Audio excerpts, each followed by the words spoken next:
Communication PT Astra Auto Parts Tbk yang akan memandu jalannya acara pada hari ini. Perkenankan juga saya untuk menyapa Direksi PT Astra Auto Parts Tbk yang terhormat Bapak Hamdani Zulkarnain Salim, Bapak Yusak Christian Sulaiman, dan Ibu Wani Wijaya. Selamat pagi Bapak Ibu.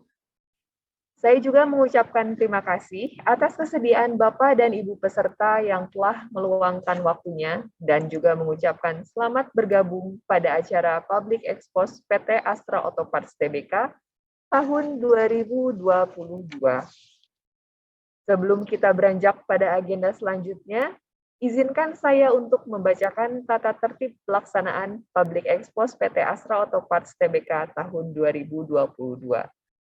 Mohon Bapak dan Ibu untuk memastikan koneksi stabil, dan jika terjadi gangguan koneksi, silakan keluar dan masuk kembali kepada tautan yang sama. Selain itu, peserta dapat mengajukan pertanyaan melalui fitur Q&A ketika acara dimulai, dengan format nama, instansi, dan pertanyaannya.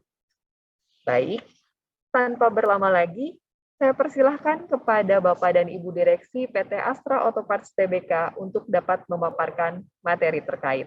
Silakan Bapak Ibu.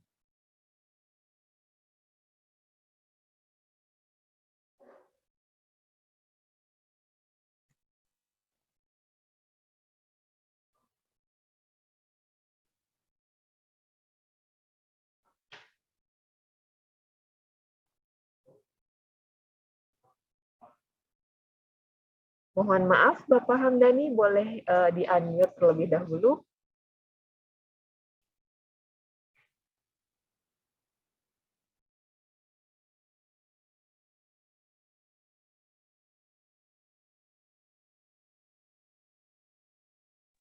Mohon untuk dapat menunggu sebentar, Bapak Ibu. Suaranya mana, Pri? Apa suara saya bisa didengar? Kedip-kedip. Selamat pagi, Bapak Ibu sekalian. Terima kasih untuk kehadirannya pada acara Public Expose PT Astra Auto Parts Tbk.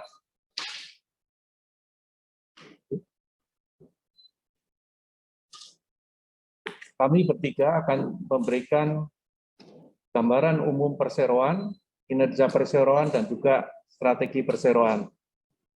Saya akan mulai dengan gambaran umum perseroan. Kilas tentang PT Astra Auto Parts Tbk. Seperti yang kita ketahui, Astra Auto Parts Tbk berdiri pada tahun 1976 dan kemudian tahun 1998 menjadi perusahaan publik dengan kode transaksi adalah Auto.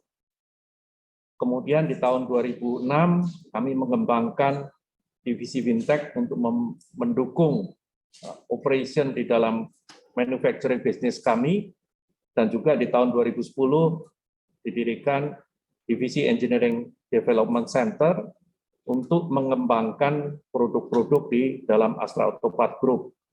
Dan kemudian di tahun 2015 sampai 2022 kami mengimplementasikan strategi LEAP yang nanti kami akan jelaskan, dan juga meluncurkan e-commerce astraautoshops.com, membuka Astra Auto Service, memasarkan produk non-otomotif, dan juga resmi meluncurkan Astra Auto Power. Pemegang saham daripada Astra Auto Parts adalah 80% dimiliki oleh PT Astra International Tbk, dan 20% adalah masyarakat. Astra Auto Parts terdiri dari 7 divisi, 13 entitas anak, 20 entitas asosiasi dan pengendalian bersama, dan 14 investasi tidak langsung. Customer kami ada di OEM daripada roda 2, roda 4, dan juga komersial. Di roda 2 kami memberikan tanda lingkaran putus-putus adalah kotak putus-putus adalah untuk OEM yang merepresentasikan grup Astra. Jadi di roda 2 ada Honda juga, Yamaha, Kawasaki, Suzuki, dan TVS. Di kendaraan roda 4, selain Toyota, Daihatsu, Isuzu yang merupakan grup Astra, kami juga mensuplai ke seluruh OEM yang ada di Indonesia, termasuk yang baru juga Wuling, Hyundai, dan juga Dongfeng Sokon. Kemudian kendaraan komersial, kami juga mensuplai ke semua suplai kendaraan OEM kendaraan komersial di Indonesia, dan juga selain daripada two-wheeler dan four-wheeler, kami juga menyuplai ke kendaraan pertanian seperti Komatsu, dan juga Pama, dan sebagainya, dan juga Kubota. Next. Kami mempunyai mitra bisnis yang terbagi menjadi beberapa jenis komponen yang secara umum, saya tidak akan jelaskan satu-satu, tapi secara umum partner kami atau mitra bisnis kami berasal dari berbagai negara, terutama dari Jepang, dari Italia, kemudian dari Jerman, dari US, dari China, dan juga dari Taiwan, selain juga kami mempunyai beberapa mitra lokal. Next. Berikut adalah produk dari suku cadang 4 roda, di mana nama company tertulis di atasnya dan juga nama komponen ada di bawah nama perusahaan tersebut. Next. Berikutnya adalah produk suku cadang 2 roda, sama nama company dan juga di bawahnya adalah nama produk. Next adalah produk suku cadang kendaraan komersial, nama company dengan nama-nama komponen yang kami sudah buat dan supply kepada customer kami di kendaraan komersial. Next.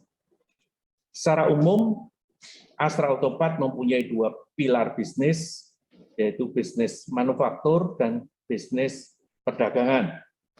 Bisnis manufaktur ada yang terbagi menjadi entitas anak dan juga entitas asosiasi dan pengendalian bersama atau joint venture. Kemudian bisnis perdagangan terbagi menjadi 3 divisi besar, yaitu domestik, internasional, dan retail modern.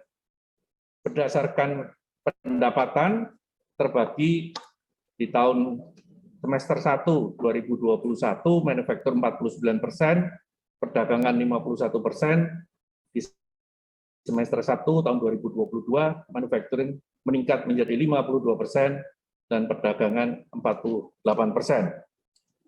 Berikutnya saya akan coba masuk ke bisnis manufaktur. Bisnis manufaktur kita bisa bedakan menjadi berdasarkan segmen two-wheeler dan four-wheeler dan juga dibagi menjadi Astra non-Astra. Secara umum, four-wheeler itu angkanya adalah di 52% di tahun lalu, semester 1 tahun lalu, dan two-wheelernya 43%. Di tahun ini, four-wheeler meningkat 57%, dan two-wheelernya 38%. Sedangkan berdasarkan pelanggan OEM, kami membagi menjadi customer Astra dan non-Astra. Jadi di tahun lalu, customer Astra 73%, non-Astra 27%. Di semester 1 tahun ini, Astra 68% dan non-Astra 32%. Berikutnya akan dilanjutkan oleh Pak Yusak Christian. Silakan Pak Yusak. Terima kasih Pak Hamdani. Saya akan melanjutkan paparan mengenai bisnis perdagangan dari perseroan. Seperti sudah dikatakan, ada 3 pilar dalam bisnis perdagangan. Yang pertama adalah domestic operation, di mana perseroan memiliki jaringan distribusi suku cadang otomotif yang terbesar di Indonesia. Dan kami memiliki 26 kantor penjualan di Jawa, Bali, Manado, dan Gorontalo. Dan juga kami bekerja sama dengan 47 dealer utama di luar Jawa dan Bali. Kantor penjualan dan dealer utama ini melayani lebih dari 15.000 jaringan retail di seluruh Indonesia. Dan pilar yang kedua adalah internasional, di mana perseroan mengekspor produk-produknya dengan jangkauan pasar suku cadang internasional yang sudah mengcover lebih dari 50 negara. Dan ini juga sama, kami dealing dengan agen atau kantor perdagangan, dan selanjutnya mensuplai ke jaringan retail di setiap negara tujuan ekspor, dan tujuan akhirnya tentu ke konsumen akhir. Dan pilar ketiga adalah retail modern, di mana perseroan memiliki jaringan yang cukup kuat, yaitu Shop and Drive dengan jumlah outlet yang terus bertumbuh, di mana pada semester 1 2022 ini jumlah outlet retail modern dari perseroan adalah 377 outlet. Dan komposisi pendapatan dari bisnis perdagangan perseroan bisa dilihat dalam pie chart di layar, bahwa semester 1 2022 pendapatan meningkat dibanding semester 1 2021 yang 3,7 triliun, menjadi 4,1 triliun di first half 2022. Next. Untuk distribusi domestik dan internasional bisa dilihat dalam slide ini, bahwa kantor penjualan yang tersebar di area Jabodetabek atau Pulau Jawa, Bali, dan beberapa di luar Jawa Bali, dan dealer utama di luar Jawa Bali, baik Sumatera, Kalimantan, Sulawesi, Papua, Nusa Tenggara, dan Maluku, dan juga itu melayani kurang lebih 15.000 toko retail independen di seluruh Indonesia. Di sebelah kanan slide bisa dilihat distribusi internasional, di mana majority tujuan ekspor dari perseroan adalah Asia dan Timur Tengah, masing-masing dengan 59,5% dan 24,1%, dan selain itu ada beberapa negara lain seperti di Eropa, Amerika, dan Oceania. Berikutnya kita akan masuk dalam retail modern atau Shop and Drive, yang perseroan melayani mendekat dengan end users dengan call centers di 15.015 untuk battery home delivery, dan juga apps dari Shop and Drive yang mendekatkan diri dan kita bisa lebih baik melayani customer. Di next slide kita bisa lihat bahwa Shop and Drive hari ini berjumlah 377 outlet, dan penyebarannya tidak hanya di Jawa, tapi juga sudah ada di Sumatera, Bali, Nusa Tenggara Barat, Kalimantan, dan Sulawesi. Dan bisnis Shop and Drive ini juga difranchise-kan dengan komposisi atau terlihat pada tabel ada 72 franchisee yang bergabung dalam bisnis Shop and Drive ini. Next. Selain dari jaringan fisik atau offline, Astra Auto Parts juga meluncurkan atau terus dengan menggiatkan kegiatan digital melalui astrautoshop.com. Dan Astra Auto Shop ini adalah platform e-commerce dari Astra Auto Parts yang menjual berbagai produk komponen otomotif seperti aki, ban, oli, shock absorber, ampas rem, filter, dan suku cadang lainnya dengan jaminan kualitas Astra. Dan melalui platform ini, Astra Auto Parts juga memasarkan beberapa produk non-otomotif. Berikutnya, pada 11 November 2020, perseroan meluncurkan Astra Auto Service, yaitu bengkel perawatan kendaraan roda 4 dengan layanan servis berkala yang meliputi pergantian oli mesin, transmisi, pengecekan aki, dan servis lainnya dengan produk kualitas Astra. Hingga semester 1 tahun 2022, sudah ada 4 outlet dari Astra Auto Service yang terletak di Kelapa Gading, Serpong, Harapan Mulia Bekasi, dan Meruya Ilir, Jakarta Barat. Dan berikutnya, portfolio terbaru dari perseroan adalah Astra Auto Power, di mana pada tanggal 25 Juli 2022 yang lalu, Astra Auto Parts memperkenalkan Astra Auto Power, yaitu fasilitas pengisian kendaraan bermotor listrik berbasis baterai atau KBLBB atau EV Charging Station yang dapat digunakan oleh semua jenis kendaraan listrik roda 4 dengan lokasi pertama yang berada di Menara Astra di Jalan Jenderal Sudirman, Jakarta Barat di area parkir lantai B2. Dan selain dari produk otomotif, perseroan juga sejak April 2020 mulai memasarkan alat-alat kesehatan yang mulai dari alat pelindung kesehatan, baik itu wearable products, medical devices, dan beberapa hal yang dalam inovasi yang non-otomotif, antara lain adalah UV box, kemudian smart door access, yang kami sebut dengan green door, juga air purifier, baik untuk ruangan maupun untuk mobil. Selain dari alat-alat kesehatan ini, produk non-otomotif yang juga dipasarkan oleh perseroan adalah industrial and heavy equipment related product seperti halnya industrial chain, kemudian beberapa part lain juga traction battery atau baterai traction, industrial battery, dan juga beberapa produk terkait dengan bike atau sepeda dan aksesoris sepeda, seperti halnya helm sepeda dan speedometer. Demikian sekilas mengenai bisnis perdagangan perseroan. Selanjutnya, Ibu Ani akan melanjutkan dengan bagian kinerja perseroan. Terima kasih Pak Yusak. Saya melanjutkan untuk penjelasan mengenai kinerja perseroan untuk 1 semester tahun 2022. Kalau dilihat dari kinerja industri, penjualan kendaraan roda 2 memang ada sedikit penurunan dibandingkan dengan tahun lalu, sebesar 8,3%. Hal ini disebabkan karena adanya supply mengenai chips atau semiconductor. Sedangkan untuk penjualan kendaraan roda 4, kita melihat pertumbuhannya cukup baik, sebesar 20,8% atau mencapai angka sekitar 500.000 kendaraan. Sedangkan kalau dari kurs atau foreign exchange rate untuk rupiah terhadap US dollar, agak sedikit kenaikan dibandingkan dengan tahun sebelumnya. Sekarang ada di level 14.800. Maksud saya di kuartal kedua ada di level 14.848. Sedangkan untuk Japanese yen posisinya malah berbeda. Posisinya turun ke level 109,04 di akhir kuartal kedua tahun 2022. Next. Untuk kinerja keuangan, pendapatan dari perseroan meningkat sebesar 20% mencapai angka 8,6 triliun rupiah dibandingkan dengan tahun lalu sebesar 1,15 triliun rupiah. Dengan pendapatan yang kami catatkan, kami membukukan laba bersih sebesar 432 miliar rupiah atau naik sebesar 62% dibandingkan dengan tahun lalu. Dari aset juga bertumbuh sebesar 9% dan mencapai angka 17,57 triliun rupiah. Sedangkan dari debt to equity ratio kami dari waktu ke waktu berkurang dan sekarang ada di level sebesar 4,4%. Next, ini adalah perincian dari laporan laba rugi perseroan, di mana seperti yang tadi saya sudah jelaskan, pendapatan naik sebesar 20%, dan ini mengakibatkan juga kenaikan di dalam margin laba bruto menjadi 13,1% atau naik sebesar 0,7% dibandingkan dengan semester 1 tahun 2021. Dan laba dari operasi juga bertumbuh menjadi angka 196 miliar atau ada kenaikan yang cukup signifikan dibandingkan dengan tahun sebelumnya.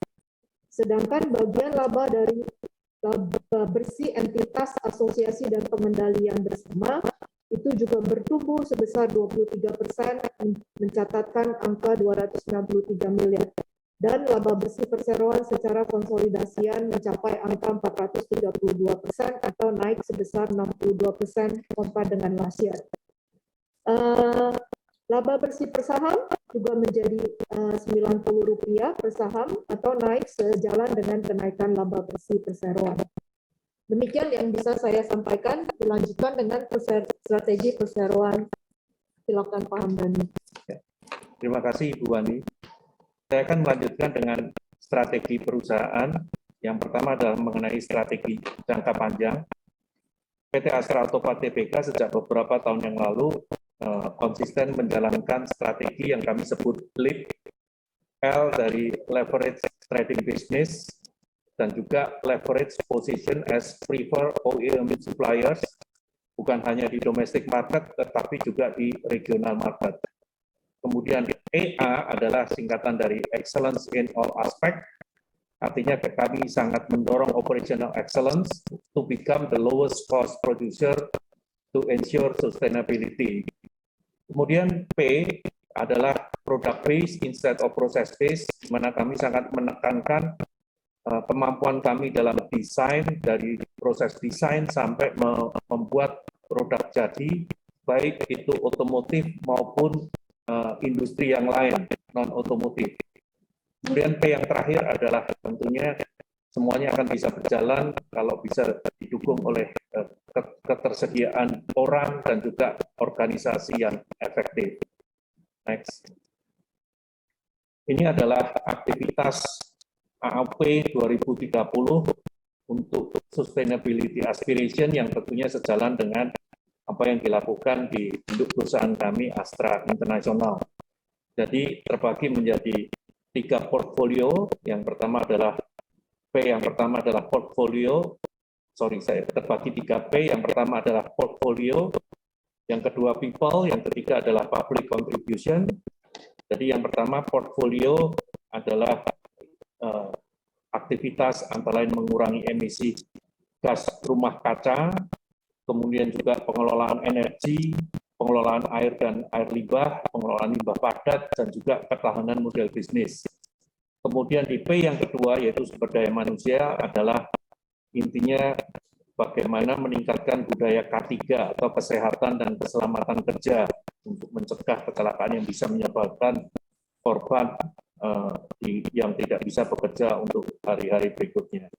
Kemudian P yang terakhir adalah public contribution, yaitu pengembangan komunitas, bagaimana meningkatkan kontribusi ke masyarakat melalui program kesehatan, pendidikan, lingkungan, dan kewirausahaan.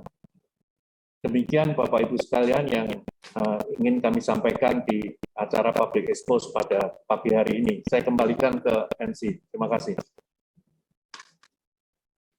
Terima kasih Bapak dan Ibu Direksi PT Astra Auto Parts Tbk atas pemaparan materinya. Saat ini kita akan memasuki sesi tanya jawab yang akan saya buka selama 20 menit. Saya akan bantu bacakan pertanyaan yang masuk melalui fitur Q&A terlebih dahulu untuk kemudian dijawab oleh Bapak dan Ibu Direksi PT Astra Auto Parts Tbk. Baik, untuk penanya pertama, dari Bapak Dimas mewakili media Kontan. Berapa target pendapatan dan laba bersih auto sampai akhir tahun 2022 maupun tahun 2023 mendatang? Lalu pertanyaan kedua dari Bapak Dimas, apa ada rencana penambahan gerai shop and drive auto pada tahun ini ataupun tahun depan? Berapa banyak penambahannya dan berapa kebutuhan investasinya? Lalu pertanyaan terakhir dari Bapak Dimas, dengan adanya tren kenaikan inflasi, apakah hal ini mempengaruhi harga jual produk-produk suku cadang dan part, saya ulangi, mempengaruhi harga jual produk-produk suku cadang dan part auto yang dijual kepada pelanggan, dan bagaimana langkah antisipasinya agar penjualan auto tetap terjaga. Saya persilahkan Bapak Hamdani Zulkarnain Salim. Terima kasih untuk Pak Dimas dari Kontan atas pertanyaannya. Untuk yang pertanyaan pertama akan dijawab oleh Ibu Wani, pertanyaan yang kedua akan dijawab oleh Pak Yusak, dan nanti pertanyaan ketiga akan saya coba jawab sendiri. Silakan Ibu Wani. Ya. Terima kasih atas pertanyaannya Pak Dimas. Jadi untuk tahun ini pencapaian sampai akhir tahun 2022 adalah sesuai dengan target perseroan. Dan kalau boleh dibilang kita expect akan lebih tinggi dibandingkan dengan tahun 2019 dan juga tahun 2020 ini. Sedangkan untuk tahun ke depan kita masih selalu mengikuti demand atau proyeksi market yang sesuai dengan arahan dari Gaikindo maupun IC. Demikian Pak. Terima kasih Bu Wani. Mungkin Pak Yusak bisa menjawab yang kedua. Baik Pak Hamdani. Terima kasih Pak Dimas untuk pertanyaannya. Untuk rencana penambahan gerai shop and drive pada tahun ini maupun tahun depan, pada dasarnya kami menyesuaikan dengan kondisi dan perkembangan dari setiap lokasi juga. Karena misalnya ada beberapa lokasi yang terjadi perubahan arus traffic dan lain-lain, itu ada toko yang terpaksa kami tutup dan kami pindahkan, ataupun ada area baru yang berkembang yang kita akan lihat sebagai potensi baru untuk perseroan buka outlet di situ. Jadi secara total kalau dilihat hari ini kelihatan bertambah, padahal yang tutup juga banyak. Artinya yang sudah tidak sesuai peruntukannya, kemudian secara legal tidak memungkinkan, ataupun secara traffic yang tadi saya bilang terjadi perubahan arus dan lain-lain, itu kami akan relokasi ataupun kami tutup. Jadi pada dasarnya penyesuaian itu akan terus kami lakukan di tahun ini dan tahun depan, tapi secara figur kurang lebihnya ada penambahan sekitar 10 store per tahun. Demikian Pak Dimas. Ya. Terima kasih Pak Yusar. Kemudian untuk pertanyaan ketiga mengenai kondisi hari ini di mana terjadi inflasi dan juga mungkin selain inflasi ada kenaikan harga material dan sebagainya. Bagaimana kami mengatur harga penjualan agar kami juga masih tetap bisa mendapatkan keuntungan yang baik untuk tahun-tahun berikutnya. Secara umum kan mungkin Bapak Ibu juga tahu bahwa kita ada dua pilar, jadi bisnis manufacturing dan juga bisnis trading atau aftermarket. Kalau di bisnis manufacturing, secara umum kami punya perjanjian atau punya scheme dengan customer kami, OEM, di mana secara periodik mereka akan meninjau kembali harga-harga kami disesuaikan dengan kondisi-kondisi yang terjadi. Jadi kalau misalnya harga material naik, ataupun misalnya terjadi kenaikan daripada biaya listrik dan sebagainya, itu akan dimasukkan dalam negosiasi untuk menaikkan harga. Demikian juga sebaliknya, jika misalnya terjadi penurunan harga material, atau misalnya penurunan tarif listrik, kemudian inflasi tidak terjadi atau malah deflasi, itu kita juga akan berbicara dengan customer kami sesuai dengan skim yang ada. Kalau mengenai aftermarket business, tentunya kami akan memperhatikan kompetisi yang ada. Jadi bagaimana kompetitor langkahnya dan juga pasar bagaimana apakah siap dengan kenaikan harga dan sebagainya, itu kami pertimbangkan agar harga kami juga bisa tetap diterima oleh market tentunya, dengan tetap memperhatikan bahwa kami tetap harus tidak boleh kehilangan market share dan sebagainya. Itu semua yang kami lakukan dalam melakukan penyesuaian harga dalam kondisi hari ini. Terima kasih atas pertanyaannya. Baik, terima kasih banyak kepada Bapak Ibu Direksi. Untuk penanya kedua, terdiri dari gabungan beberapa pertanyaan yang mewakili investor retail. Bapak Ibu, pertanyaan selanjutnya mengenai rencana auto terkait dengan electric vehicle ecosystem. Silahkan Bapak Hamdani. Ya, terima kasih atas pertanyaannya. Memang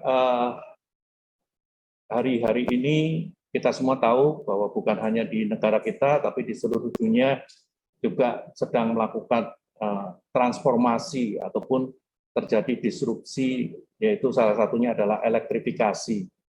Nah, kami juga berusaha menyiapkan EV ekosistem dalam konteks bahwa kami tetap ingin menjadi pemain utama di dunia otomotif, walaupun misalnya situasi sudah berubah dengan munculnya elektrifikasi.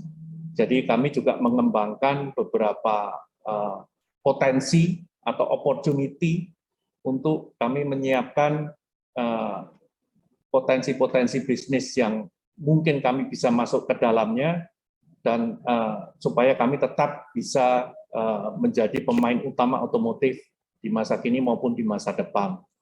Kalau mungkin secara singkat saya bisa katakan bahwa seperti yang kita ketahui, kita punya perusahaan manufaktur yang dikelola oleh kami sendiri ataupun joint venture atau kerjasama dengan partner-partner yang berasal dari dalam maupun luar negeri. Secara umum kami bekerja bersama-sama dengan partner untuk komponen-komponen tertentu, tetapi kami juga bekerja dengan kami sendiri, kemampuan kami sendiri untuk komponen-komponen yang lain. Jadi semua komponen kami lihat satu persatu apakah yang kami mempunyai potensi untuk kami kembangkan, untuk kami produksi di masa depan, itu pasti kami sudah persiapkan dengan sebaik-baiknya, dan juga mengenai potensi bisnis yang lain yang muncul, misalnya dengan adanya EV infrastruktur yang terbentuk nanti setelah elektrifikasi itu masuk. Misalnya apakah itu dengan charging station yang mungkin Bapak Ibu juga semua sudah tahu, tadi Pak Yusak juga sudah menyampaikan bahwa kami masuk dengan nama Astra Auto Power yang antara lain adalah untuk menyediakan ataupun mensupport nanti customer di dalam penyediaan daya untuk pengisian kendaraan listrik. Kemudian di roda 2 kami juga berusaha ataupun sedang berusaha untuk menyiapkan beberapa potensi-potensi bisnis yang untuk saat ini kami belum bisa sampaikan, tetapi tentunya kami tetap berusaha untuk bagaimana kami menjadi pemain utama di dunia otomotif yang nantinya akan berubah. Mungkin itu dulu yang saya bisa jawab. Terima kasih. Baik, terima kasih banyak Bapak Hamdani.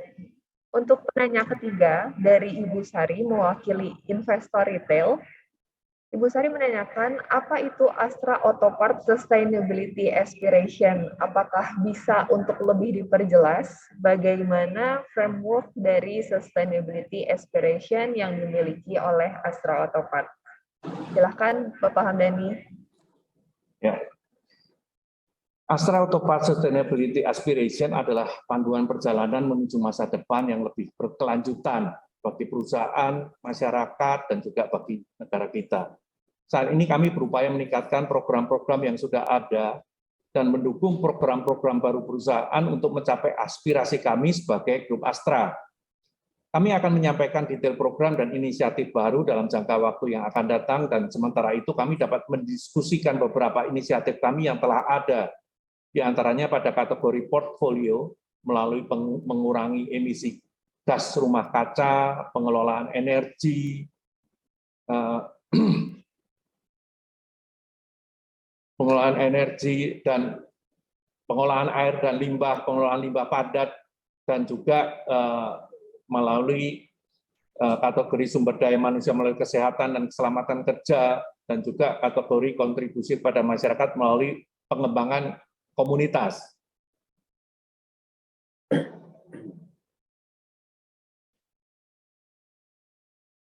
Ya, mungkin itu yang bisa saya sampaikan.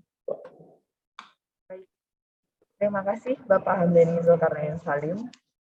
Untuk penanya terakhir dari Elga, mewakili liputan 6, apakah ada pembagian dividen?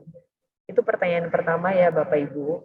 Lalu pertanyaan kedua, bagaimana strategi untuk meningkatkan kinerja hingga akhir tahun ini?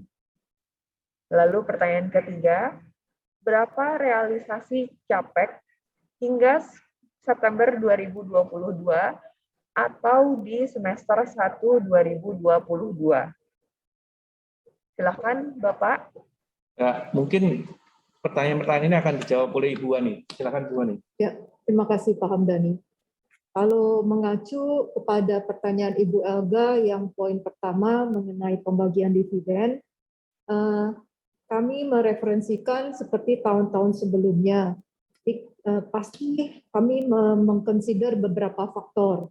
Misalkan berapa besar CAPEX yang diperlukan tahun ini, berapa besar untuk mensupport working capital, dan juga berapa besar yang berhubungan dengan financing yang kita siapkan.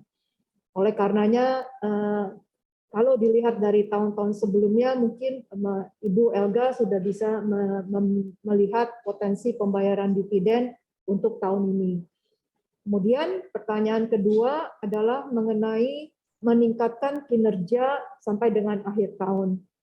Mungkin yang paling berpengaruh adalah kondisi market dari 2 roda, 4 roda, dan juga kendaraan komersial. Seperti yang tadi saya sudah menjelaskan mengenai industri dari otomotif ya. Kalau dilihat kendaraan roda 4 akan sudah naik, dan kita proyeksikan sesuai dengan proyeksi dari Kapindo juga akan naik dibandingkan dengan tahun lalu. Sedangkan untuk roda 2 kami lihat juga secara potensi akan lebih baik dibandingkan dengan tahun lalu. Slightly lebih baik dari tahun lalu.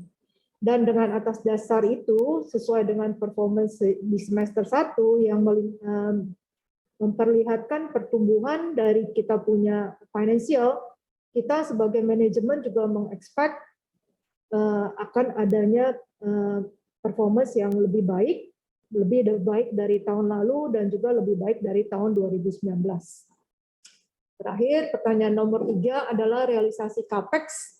Mungkin saya bisa merefer realisasi CAPEX untuk sampai posisi semester 1 2022 itu ada sekitar 200-an miliar, dan kita expect nanti di akhir sampai dengan 1 tahun sekitar 400 sampai 500 miliar rupiah. Demikian ya, Bu Elga, terima kasih. Baik, terima kasih banyak Ibu Ani. Bapak Ibu peserta, saya ucapkan terima kasih atas partisipasi dan antusiasme dari Bapak Ibu peserta sekalian. Namun mohon maaf, dikarenakan keterbatasan waktu, saat ini kita sudah memasuki penghujung acara. Bagi pertanyaan dari Bapak dan Ibu peserta yang belum terjawab pada saat penyelenggaraan Public Expose hari ini, akan kami jawab kemudian melalui email investor. Semoga pemaparan yang telah disampaikan pada hari ini dapat bermanfaat bagi Bapak dan Ibu ke depannya. Kami segenap manajemen PT Astra Auto Parts Tbk mohon izin untuk undur diri. Terima kasih dan selamat siang.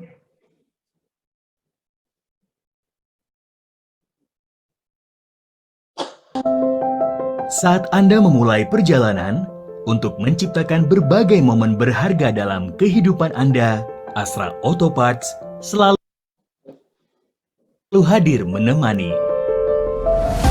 Berdiri sejak tahun 1976, sampai saat ini, Astra Auto Parts terus berkembang untuk menjadi pemain usaha yang unggul dan terbaik, merealisasikan pertumbuhan usaha yang berkelanjutan dan berkualitas.